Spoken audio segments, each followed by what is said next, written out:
Kada hanya orang dewasa namun kekanakan pun turut pula memegang kuda menarikan kuda gipang cilik di halaman kantor UPTD Taman Budaya Kalimantan Selatan dalam rangkaian ragam pesona budaya Banjar tahun 2022. Pertunjukan tari yang diiringi alunan musik tradisional dengan mengangkat judul Kabariat Datu Niang Talib ini dibawakan Sanggar Raden Sanjaya Desa Parigi Tapin malam Sabtu 27 Mei 2022.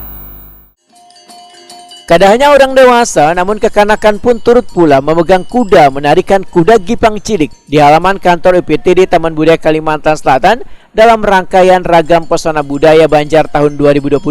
Pertunjukan tari yang diiringi alunan musik tradisional dengan mengangkat judul Kabariat Datu Niang Talib ini dibawakan Sanggar Raden Sanjaya Desa Parigi Tapin malam Sabtu 27 Mei 2022.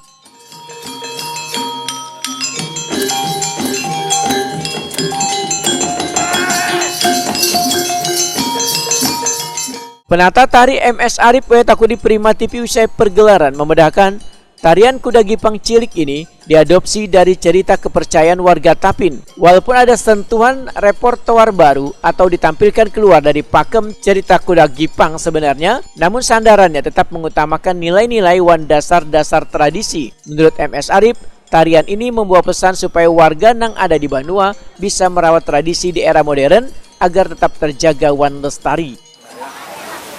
Di mana tampilan tadi tidak memakai pakem kuda gipang yang ceritanya adalah cerita kerajaan seharusnya pakemnya, tapi kami coba keluar dari itu, mencoba mengkreasikan dengan mengambil dasar-dasar tradisi kuda gipang yang ada di Kabupaten Tapin, dikreasikan kembali dengan cerita baru dan suasana baru.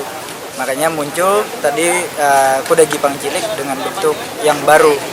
Bentuk ceritanya adalah mengangkat kisah legenda di Kabupaten Tapin, yaitu legenda Kabariat Datu Niang Talib yang menceritakan tentang kesaktian Datu Niang Talib itu sendiri dalam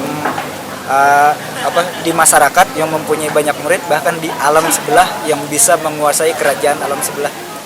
MS Arif menambahkan, tarian kuda gipang cilik yang mengangkat legenda yang ada di Kabupaten Tapin yaitu Kabariat Datu Niang Talib yang sangat sakti ini nantinya akan ditampilkan pula di hari jadi Kabupaten Tapin dan diikut sertakan pada Festival Karya Tari Daerah tahun 2022.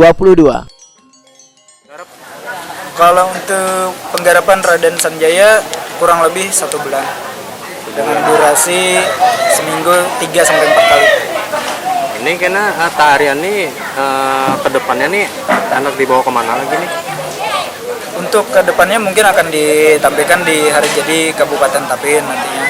Mudah-mudahan ada kesempatan, dan kalaupun ada undangan-undangan dari lain. Dan itu juga tarian ini pun masih akan kami perbaiki. Mudah-mudahan nanti dengan ide garapan awal ini kami bisa berangkat untuk mengikuti Festival Karya Tari Daerah mendatang dengan ide yang itu. Ada yang pesan yang disampaikan nggak melalui tari ini? Ya, pesan yang disampaikan melalui tari itu adalah bagaimana kita merawat tradisi di era modernisasi dengan balutan-balutan cerita yang mudah diterima oleh masyarakat, tampilan-tampilan yang mudah diterima oleh masyarakat. Harapan-harapan kami seni tradisi tetap terjaga, jadi yang aslinya tetap ada, dan inilah tampilan yang entertain juga bisa dilihat dengan baik.